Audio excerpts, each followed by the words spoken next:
And this is an EWTN bookmark brief. I'm Doug Keck. I just had the pleasure of speaking with J.W. Richards about his book, Eat, Fast, Feast, a Christian guide to fasting, heal your body while feeding your soul. Tell us, Jay, why'd you write this book and what's it about? Well, I wrote the book because I became convinced, one, that Catholics have quit fasting and we shouldn't have, and we need to take up fasting, or what I call the fasting lifestyle again, not only for spiritual reasons, but for physical reasons. And so I realized that this is something we'd lost as a spiritual practice, but also there's now a huge amount of scientific evidence that fasting is actually good for us physically. And so I wanted to combine both the theology and the history and the latest science on the benefits of fasting. So does prayer and fasting go together? We remember that from Scripture quite a bit. Absolutely. In fact, I would argue that prayer is much less effective if it's not paired with fasting. And fasting, to really be all it should be, should also be And you mentioned the fact that it's something we've kind of lost. You're trying to have us regain it. Yes. Why do you think we lost it? Well, we lost it in part because we got lazy. Fasting does take some work and sacrifice, but also because of what's often called the standard American diet, in which we eat very high amounts of sugar and refined carbohydrates, and we eat very frequently throughout the day. It actually makes it very, very hard to fast. And my argument is that actually we can just make some tweaks over a period of a few weeks, and we can adjust our metabolisms that makes fasting actually really easy to do. Okay, very good. The book Eat, Fast, Feast by J.W. Richards, available through our EWTN religious catalog. EWTNRC.com is a place you can find it. Look for the entire interview coming soon on the network. I'm Doug Keck. This has been a Bookmark Brief. Thanks for stopping by.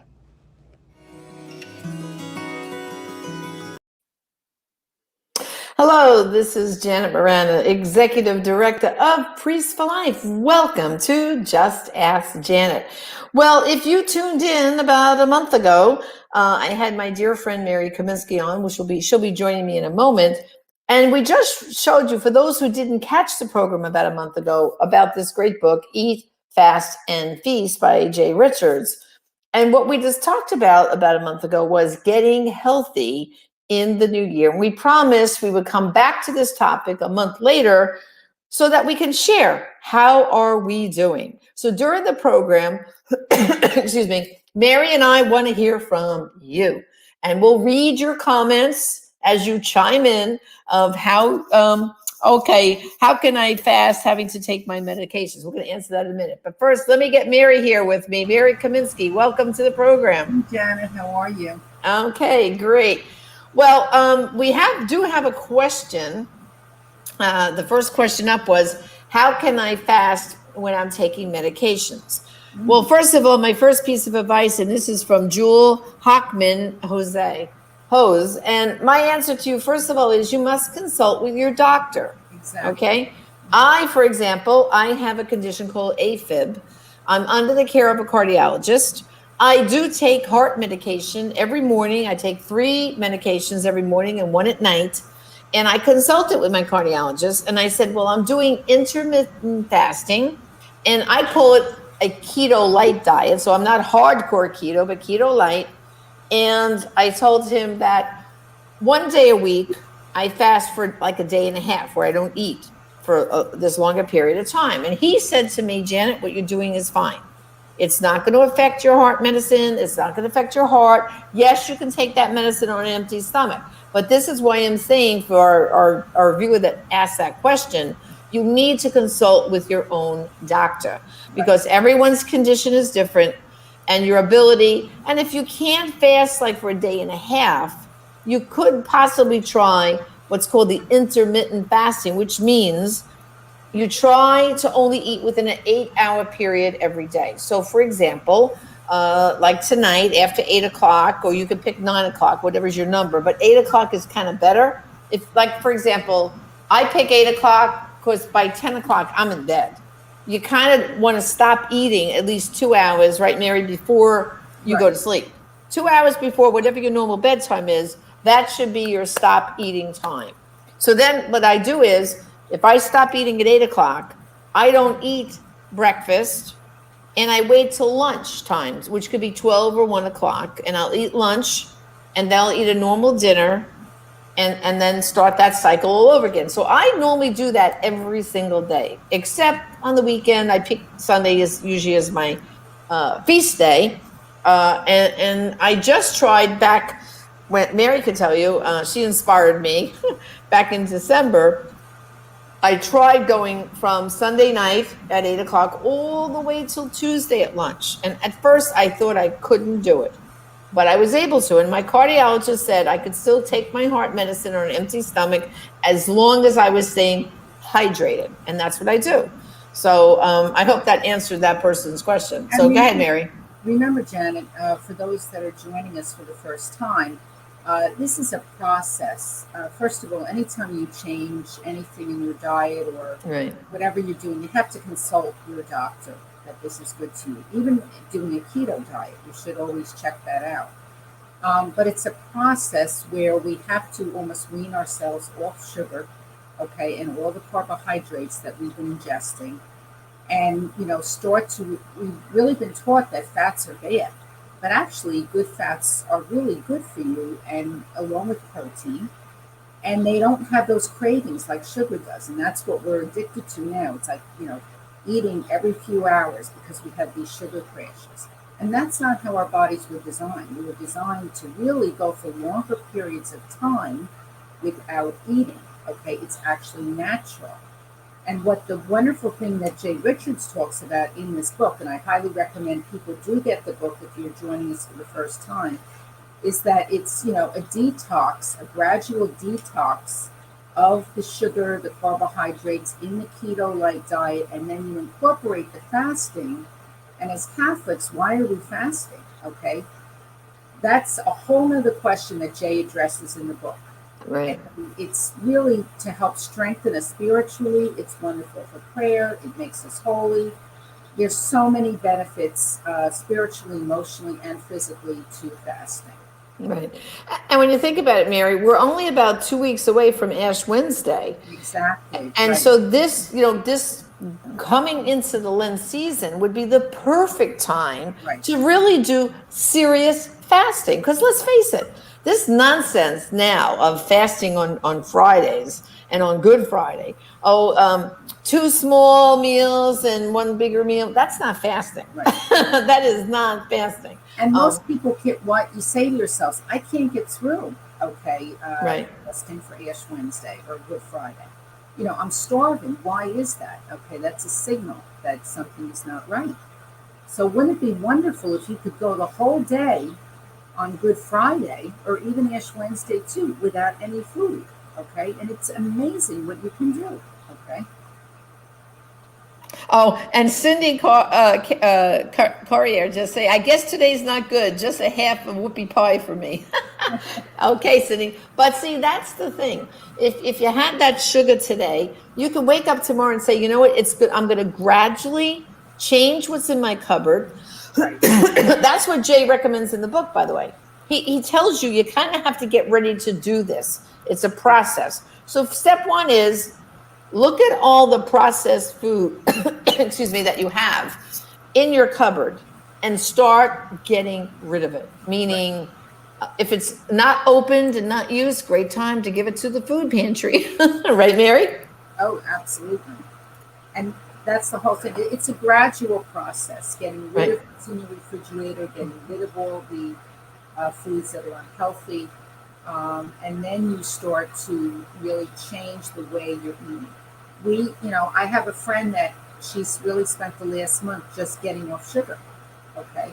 Right. Each person is individual, and it takes everybody, a certain amount of time to do that. So it may take you, if you just eliminate sugar in your first step, you won't have those cravings, and you start to incorporate many of the healthy fats like avocados and olive oil, even peanut butter and things that we may not necessarily be in our diets right now. But you will start not to crave those whoopie pies, okay? You won't want them. And That's it's right. amazing, but it's true. Your body is, such a gift, and it really will work if you take care of it. And we really need that today, especially in our world today. We need to be strong physically as well as spiritually. Well, and the idea too, as we said, Mary, it says eat, fast, and feast. So the concept is you pick that one feast day out of your 7 days for the week, one. And, like, for example, this is Super Bowl. Sunday. So I'm sure a lot of us, even if it's just at home with their own family. And so, okay, maybe that's going to be your feast day. But when you feast, you don't want to go crazy either. Mary, we have another question from Patricia Elston. And she says, does fasting urge the body to hold on to fat? That's an excellent question. Excellent question. No, it doesn't. What this whole thing does is you're burning the fat. Right. You're actually, when you're on sugar and carbohydrates, you're burning sugar all the time. That's why you're always hungry. But when you start to switch to more of a keto diet and incorporate the fasting, you will be burning fat. Okay, it's amazing what fasting can do for your body. And the weight will come off slow, and which is good, because if the weight comes off slow, you will keep it off. Right. All right. So, for example, when I went to my cardiologist back in September, at that point, I had lost from the beginning of March through the pandemic 15 pounds. And he said, wow, you're the only patient of mine that lost weight during the pandemic so far instead of gain weight. So he's going to see me again this month. Matter of fact, February 19th is my next appointment. And probably by the time I see him, I will have lost another 5 to 7 pounds. And that's from September to now. Because what it means is I'm kind of like bouncing like this, up and down with a few pounds, up and down with a few pounds, and then I take another drop. Then I go within a 2 to 4 pound drop like this, and then I drop again. So, it's coming off slow, but I got rid of that bigger, higher number I was when I got on the scale, and I'm starting to get down and down. And most people say to me now, when they look at my face, they say, oh, Jenna, we see it in your face. It's right, Mary, you haven't seen me in a while. And just, my face has gotten a little bit thinner. I mean, I still have a muffin top, but it's starting to go down a little. I'm just sticking with it because I feel more energetic. Yes. I don't feel like that lethargic. When you have like Thanksgiving meal, let's face it, everybody after Thanksgiving, they just want to take a nap. So whenever you have a big carb-rich meal, did you ever notice how you feel tired after? That's what that does to you. But eating all the fresh fruits, and not fruits, but the greens and the salads and vegetables. I mean, I love vegetables now. I just can't get enough of them. And I have protein. And, once in a while, if I want some pasta, that one day a week, I'll have that little bit of pasta. So I'm not denying myself. But it's not an everyday occurrence. And I'm not having, like last weekend, I had family visiting me here from New York. So last Sunday, I forget even what the main protein was, but I made baked potatoes. And I haven't had a baked potato in such a long time. So I had a baked potato with a little butter and sour cream and chives. But that was my feast day. It tasted so good to me. But, I'm not going to have a potato every single night. And I'm not going to have rice every single night. That's a starch, that's a carbohydrate. So I'll only have that carb on that high carb, I call it the high carbs, on my feast day. So like I already know, for Sunday, I'm going to have the traditional Italian sauce, meatballs, sausages, and I'm going to eat real pasta, okay? Real pasta on Sunday. And a couple glasses of red wine while I'm watching the Super Bowl. But then come Sunday night, I'm going to go into my fasting mode till Tuesday lunch, and I find, Mary, for me personally, it's really helping me a lot to kick myself back on track. And you tend to, when you don't have those carbs and all that extra sugar in your diet, and you do have a feast, you really enjoy it. Okay. Right. You don't tend to eat as much. And then if you're fasting, it's almost like a detox. And another thing that you mentioned, Janet, that's great to point out, mind clarity with fasting. Okay. It's amazing how much, if you're on a fasting routine, how your mind will be a lot clearer. You will have a lot more mental energy between you, just as much as physical energy today. And you won't have that brain fog and that lethargic feeling. It really does sharpen, a lot of things in the mind, especially as we get older. So that's another plus for fasting. That's right. I don't know if anyone else has any questions, or has anybody who watched us 4 weeks ago been doing this and want to tell us how they're doing. We'll just see if our producer gives us any questions. We want to hear from you. So if you have any questions, please pose them or tell us your success story if you have one. Okay, here we go. Jim, I've been keto for 3 years, down 140 pounds since starting. Most of it lost in the first year. So keep on keeping on. It gets easier once it becomes a way of life. That's right, Jim. It does become easier. Like we said, it starts with your cupboard and your refrigerator and your freezer. There's certain foods I never buy because I just don't have them anymore. And the other thing I started to do was I started really reading packages and seeing how many carbs, some of these diet bars or protein bars and some of these, they're loaded with carbohydrates and sugars. But if you're careful and shop for the keto bars, I have one that's only three carbs that if I want a bar once in a blue moon, that's the one I'll go to. But these other ones, they are very, very high. So we have, Mary, another question, Patricia. She says, I've been following the intermittent fasting, which is only eating 8 hours a day. Or do you think, what do you think, or do you think about that? I've been following the intermittent fasting. Intermittent fasting, like I said, is part it's part of this. Yeah. And, you can start off with a window.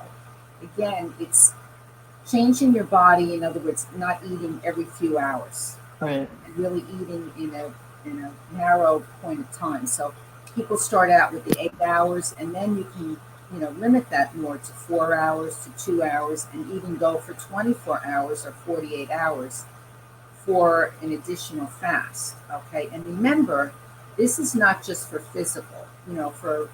For those of us that are Christian or Catholic or really identify, with Christ in any way, it really does unite you to Christ and his suffering, okay? And these are things that maybe we learned as a child or we have not thought about in a long time, but there's so many things, maybe I had a grandmother that always told me, offer it up, Mary, offer it up. And what did that really mean? Okay. So with fasting, it has such spiritual benefits, in addition to the physical benefits. And that's really another great thing going into the Lenten season. Maybe this can be something that you can start to try and incorporate in your life. And it will really bring you a lot of extra grace that you may not be experiencing right now. Well, and when you think about it, I know down in New Orleans, where they have the Mardi Gras, Tuesday, the day before Ash Wednesday, is called Fat Tuesday. And the concept here is that is your feast day, so to speak, because you're going to be entering the Lenten season. And I know in New Orleans, they start celebrating Mardi Gras. For them is like Mardi Gras for them starts on the Feast of the Three Kings and goes all the way to Fat Tuesday. And they have these king cakes. I was actually in New Orleans this time last year. I was there speaking for a trip.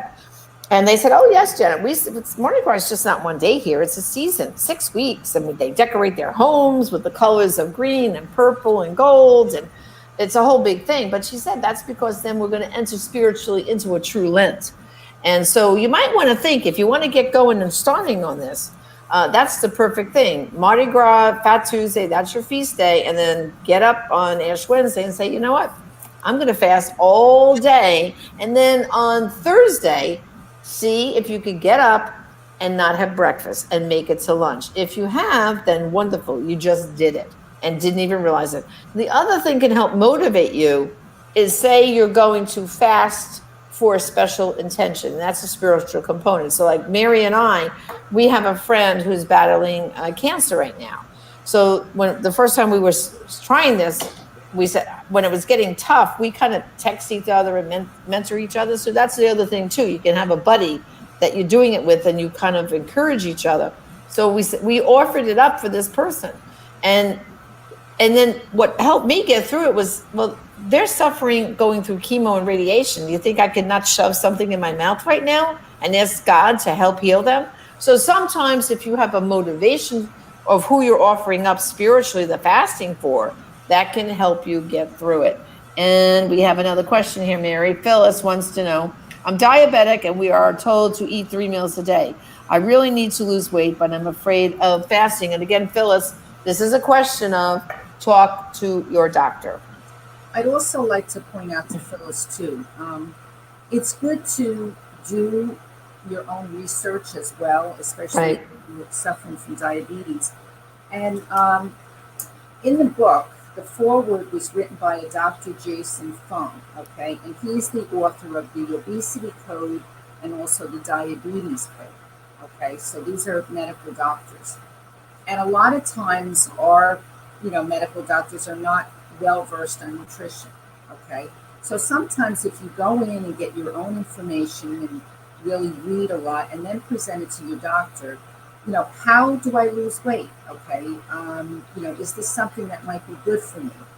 And of course, again, like Janet said, we're not doctors at all, but you have to do today a lot of research on your own. That's right. Really read a lot nutritionally, because we've been taught again by this pyramid, and it's really not correct. So again, The pyramid needs to go reversed, opposite. right. So- So many of us are sugar addicted. Right. And one more thing about doctors, and Mary and I, we puzzle about this all the time. It is a known fact that cancer thrives on an acidic environment, meaning your blood and sugar and all that is acidic, not alkaline. And cancer also feeds on sugar. Right. So I said to Mary recently, because like I said, we've got a couple of friends who are battling cancer right now. And I said to her, do you think any oncologists have ever given a diet to their patients? You don't hear of that, do you? And I said, why not? Because that's one way you can help fight the cancer. Starve it. Don't feed it sugar. Cancer is like a Pac-Man. Remember that Pac-Man? That's how cancer is with sugar. And so carbohydrates have sugars in them.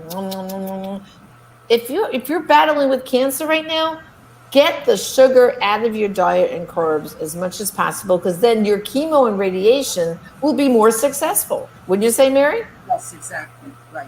Yeah. And so what Mary's saying, see, about doctors is not all doctors believe in natural methods and natural nutrition. They focus on, my mother, God rest her soul, if she left her doctor's appointment without a script in her hand, it wasn't a good visit.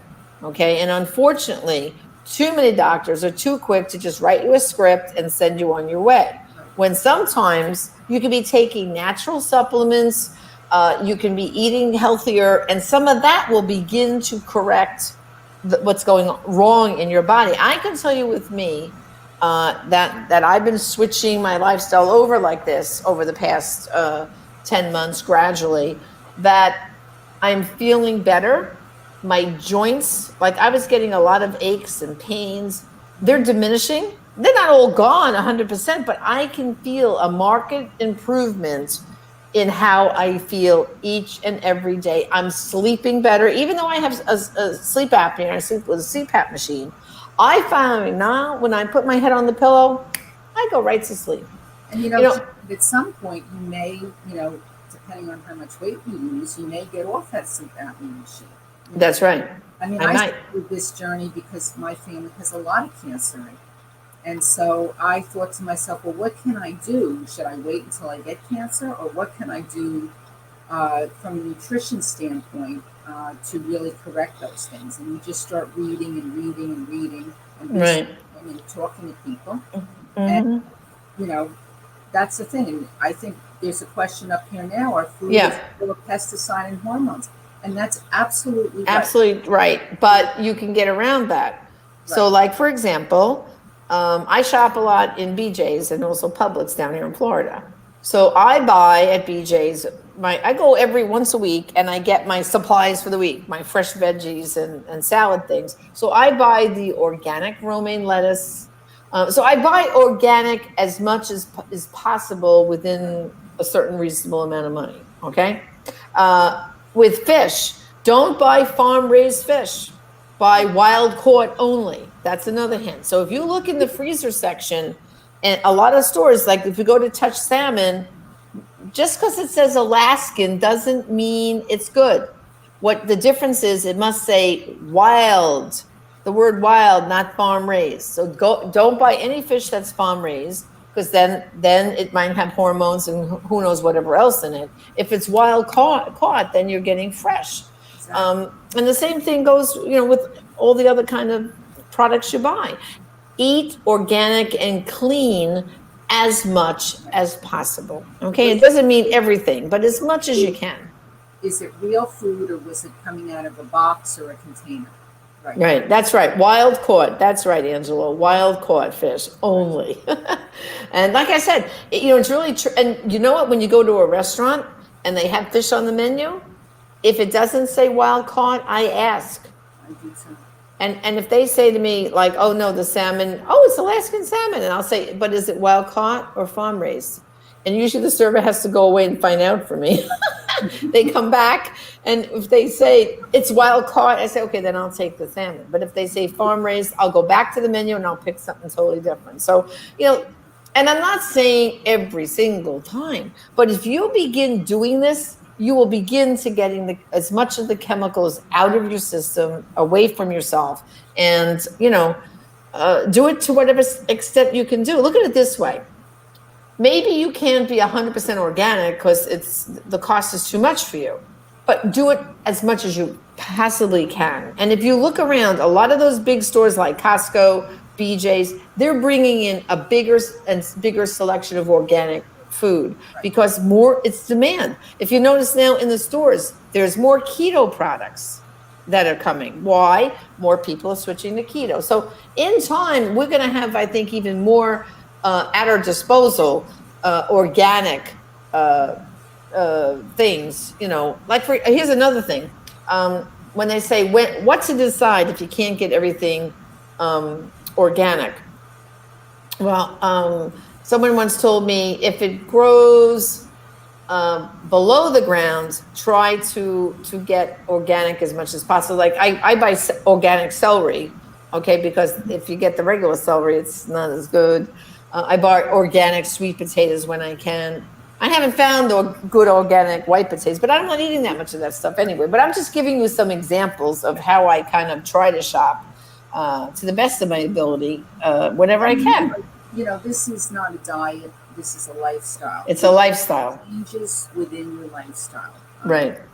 Also incorporating exercise and all those other things. Right. But we have to look at today. When we grew up, everything was on a farm.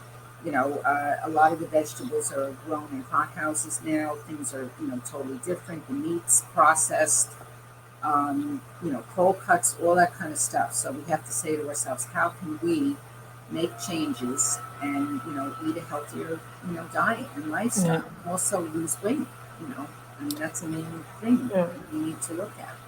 The main thing is when you go shopping this weekend for your groceries, when you pick up something off of that grocery shelf, turn the box around and read. See how much sugar and carbohydrates are in that product. You'll be shocked. And you're going to take it and go, oops, I'm not getting that now.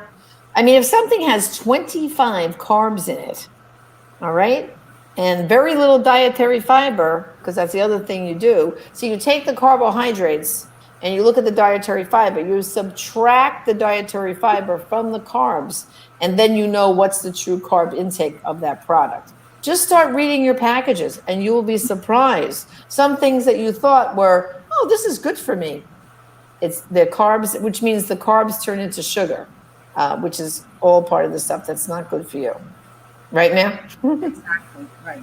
All right, let's see. Do we have any more questions? Or has anyone started to try this since we were talking about it 4 weeks ago? Are there any success stories out there that they want to tell us, or struggles? Oh, okay, here, Carolyn, very good, Carolyn Messina. She says, try to check also sodium count. That's correct.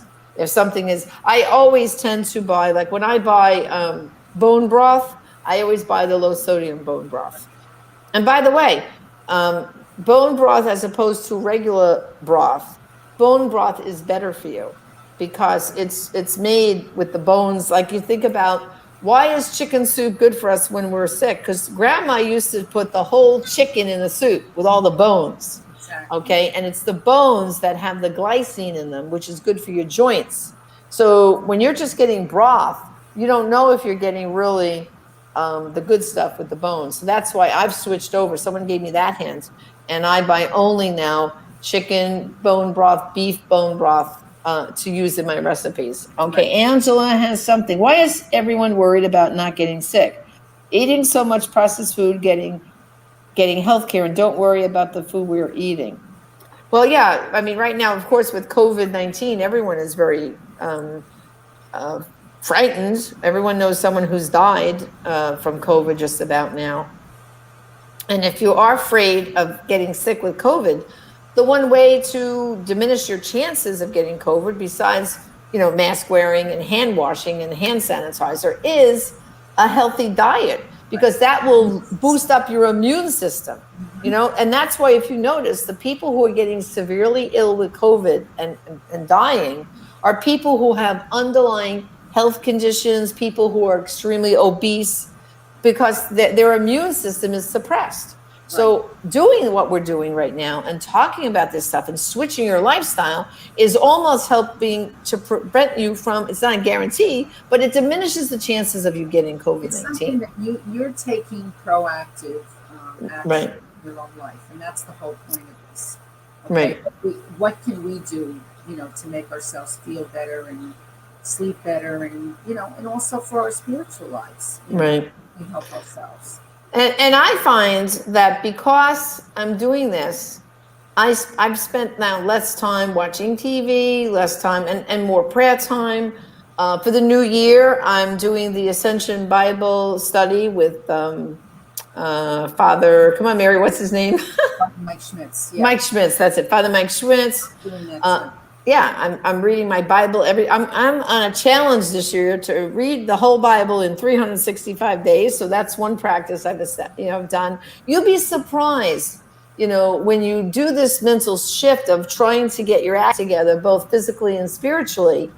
It gets easier and easier as the weeks and days and months go on. So we just want to encourage you again, like I said, because this book, the Eat, Fast, and Feast, you can get it at the EWTN Religious Catalog or on Amazon. And really, because Jay Richards, he's a Catholic, so there's a lot of, good Catholic spirituality and he talks about, in biblical times, how fasting was just part of their DNA. They lived like that. And when you think about it, most of our forefathers, they were farmers and stuff like that. They got up early in the morning. They're out in the fields.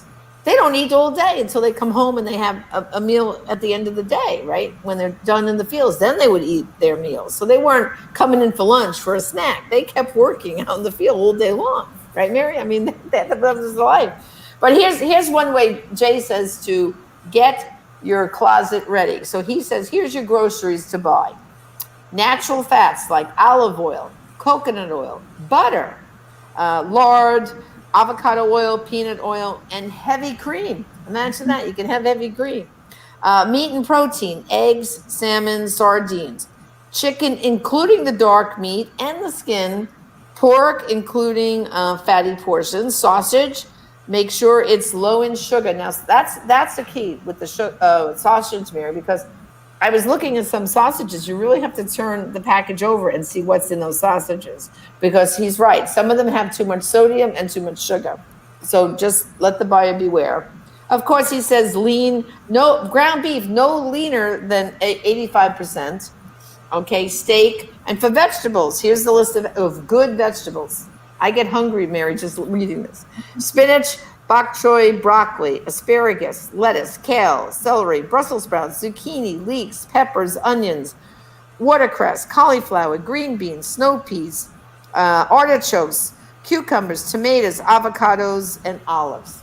Now, if that doesn't make your mouth water, it makes mine. Right.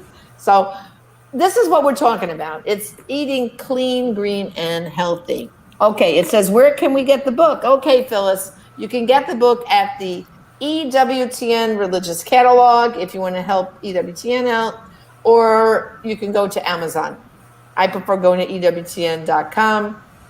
I think it's EWTN.com/RC for Religious Catalog, but just go to their main website. There's a link there to their Religious Catalog, and Eat, Fast, and Feast by Jay Richards. And it's an easy book. It's a very easy book to read. It's easy to read. Right. Easy. It's an easy program. Very Right. easy. Here, I'll even read you I got mine here, Mary. Let's see. Okay, so here's how the book starts. Clearing the path, okay? So he starts by, here's the chapter titles, Getting Ready to Do This. How and why Christians used to fast. So he gives you some of the history. Why we quit fasting. So he talks about, as a society, why fasting went out the window. Fasting doesn't have to be hard. He tells us how you can get into it and why it won't be so difficult. And then he talks about why fasting isn't bad for you. Using fat for fuel. And it says stumbling into fasting and prepping for success. And that's just the first part of the book. Then he goes week 1, week 2, week 3. He takes you week by week, how to delve into this. Right. Now listen, some of you might say, well, Janet, I can't dive in hardcore the whole thing. So what? Do as much as you can. Even some of these principles are better than probably what you're doing now, which is probably nil to nothing. You're not paying attention to what you're eating and trying to stay healthy. I have to tell you, since I've been doing this, thanks be to God, I can't remember the last time I've had a cold or sick or anything. I'm really feeling really good. Mm-hmm. And like I said, my cardiologist is very pleased with my numbers. And to me, the proof is in the pudding because I'm not eating the pudding. Exactly. So any more questions? Let's see. Oh, nope. I think we're at the end of our time here, Mary. My gosh, we actually went a little over. So, but it was important, I think, to get all the questions in that people had burning on their minds, right? So get the book for Lent. Get the book for Lent. It would be a great start. And what we'll do is maybe we'll come back after Lent, after Easter, and we'll ask how everyone did during Lent. Okay, so let's make this a good Lent together. Eat, fast, feast, and God bless you all. Thank you for joining us. This is Janet Marana, Executive Director of Priests for Life. Until next time on Just Ask Janet. God bless.